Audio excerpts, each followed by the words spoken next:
अस्सलाम वालेकुम and welcome back viewers. ये व्यूअर्स, इस वीडियो में हम वीकली एनालिसिस करेंगे गोल्ड का कि गोल्ड कमिंग वीक 13 से 18 अप्रैल तक क्या मूव कर सकता है और कौन से इसके बेस्ट सेलिंग और बाइंग लेवल रहेंगे। फ्राइडे के लिए जो मैंने लेवल दिए थे, ये ऊपर वाले दो लेवल नज़र आ रहे हैं।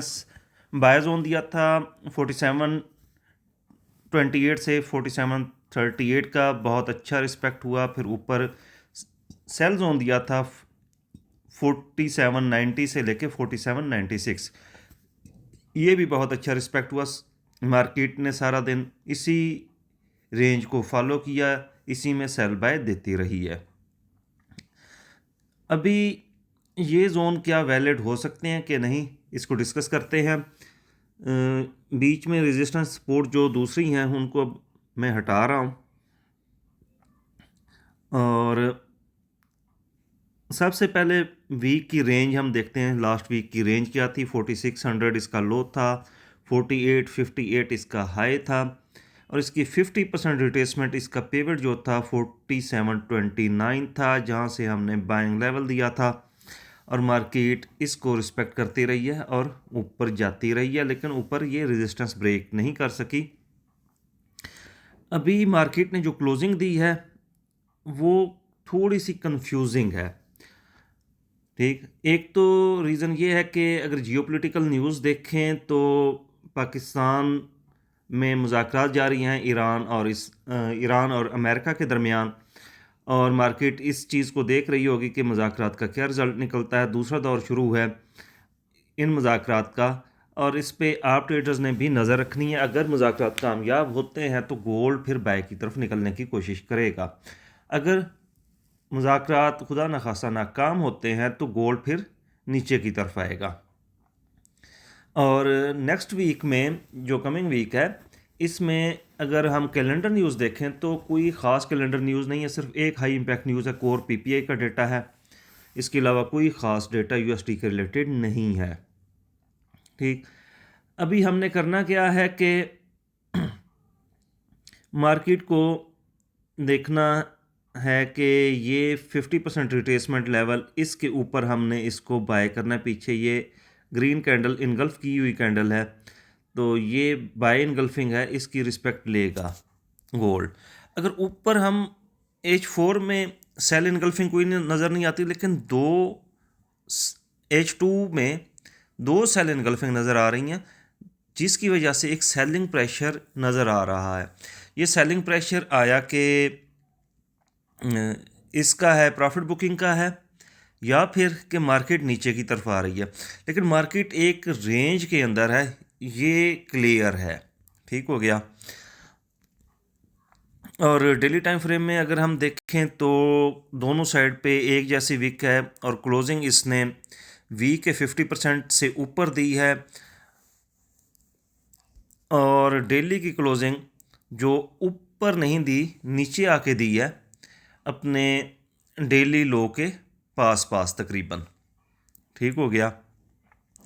तो तकरीबन इनडिसीजन है, लेकिन ये वाला जो बाय लेवल है, फर्स्ट बाय लेवल, हम दोबारा इसको प्ले करेंगे। इसको थोड़ा सा नैरो डाउन कर लेंगे 15 मिनट टाइम फ्रेम में जाके।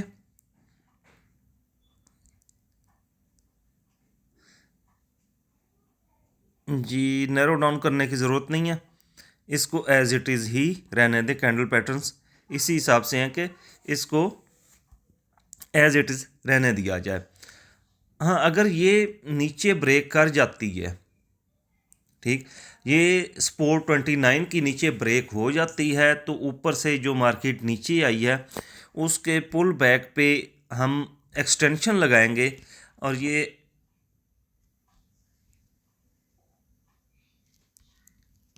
इस एक्सटेंशन से हम मालूम करेंगे कि मार्केट फिर डाउन कहाँ तक जा सकती है। डाउन तकरीबन तकरीबन 46-42 तक जा सकती है। ठीक हो गया। एक तो हम ये नीचे ले आएंगे अपना ये लेवल, जो सेकंड बाय लेवल दिया था। ऊपर 56-55 की जो बेसिकली सपोर्ट होती है, ये सेंटिमेंटल सपोर्ट है। मार्केट ने, आप देखें कि एक 90 से 96 और 52 से 56, इसके दरमियान ये रिजेक्शन या सपोर्ट लाजमी लेती है। ऊपर से नीचे आ रही हो तो इसको सपोर्ट बनाती है, अगर नीचे से ऊपर जा रही हो तो इसको रेजिस्टेंस मानती है। ठीक, अभी ये इस 90 और 96 को आपने ऊपर 47 96 को आपने देखा पिछले 2 दिन में, यहाँ भी यही सीन चला है। ठीक हो गया। एक तो हमारा बाय लेवल सेकंड ये रहेगा। हाँ, अगर ये लेवल भी ब्रेक होता है तो पीछे अगली एक्सटेंशन इसकी पूरी 4598, मतलब ये प्रीवियस अपना वीक का लो स्वीप कर सकता है। ठीक, यहाँ तक भी मार्केट नीचे वापस आ सकती है। ये रिट्रेसमेंट अब हमने हटा दी। 2 हमारे पास बाय लेवल निकला है। अब सेल लेवल क्या होना चाहिए? टेक्निकली देखा जाए तो इसको हम 59 से भी सेल कर सकते हैं। ठीक, प्रीवियस डे का हम जो फ्राइडे का मूव था, बल्कि फ्राइडे का नहीं, जो ऊपर से ये नीचे गिरी है उस मूव का इसने रिट्रेस कितना किया है, उसका ये 23 से नीचे खड़ी हुई है मार्केट। ये चीज़ इंडिकेट कर रही है कि मार्केट एक दफ़ा ऊपर जाना भी हुआ तो एक दफ़ा नीचे लाजमी आएगी। ठीक हो गया। यहाँ पे 50% का लेवल और 61.8 का जो लेवल बन रहा है वो मेरे पास लेवल बन रहा है 67,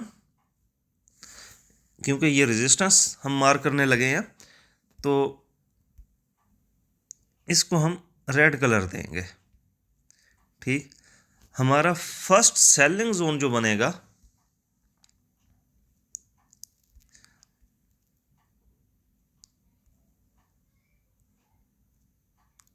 वो 67 से 73,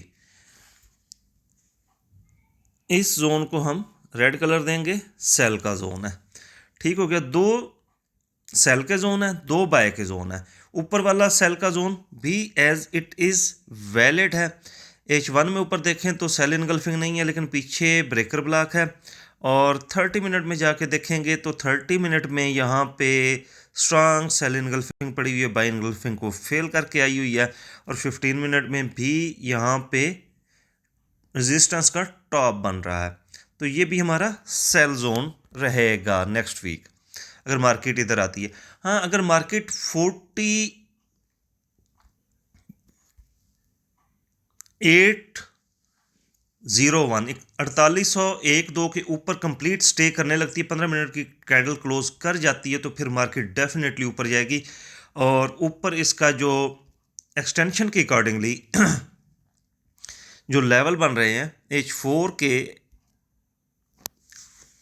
एक्सटेंशन में लेता हूँ, या जो रिसेंट पुल बैक है H4 में, मैं उसको कैलकुलेट करके बताता हूँ कि ये कितना आएगा। तो फिर हमें जो पहली रेजिस्टेंस मिलेगी, अगर ये 4800 ब्रेक करती है तो पहली रेजिस्टेंस 4833 की माइनर रेजिस्टेंस होगी, फिर रेजिस्टेंस होगी हमारे पास ये, और यहाँ से फिर माइनर रेजिस्टेंस मिलेगी दोनों एरिया से। ठीक, मार्केट फिर 4917 या 4937 यहाँ तक अप जा सकती है। फिर ये अपनी रिट्रेसमेंट अपने सेल के मूव की ऊपर एड्स पूरी करेगी और वहाँ से फिर ये सेल लाएगी।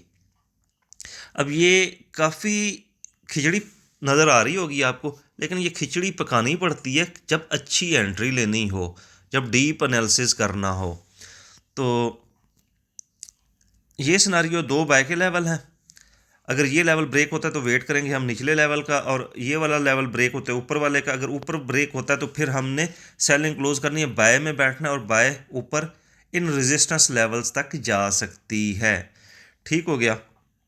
तो यही हमारे सेल बाय लेवल रहेंगे और रेजिस्टेंस लेवल पे हम बाय का प्रॉफिट बुक करेंगे, और वहाँ पे सेल अगर कोई करना चाहे तो सेल प्लान कर सकता है जो सेल के शौकीन है। मैं ज़्यादातर बाय प्रेफर करता हूँ। जी फ्रेंड्स, एनालिसिस कंप्लीट हुआ। अपना ख्याल रखिएगा। अल्लाह हाफिज़।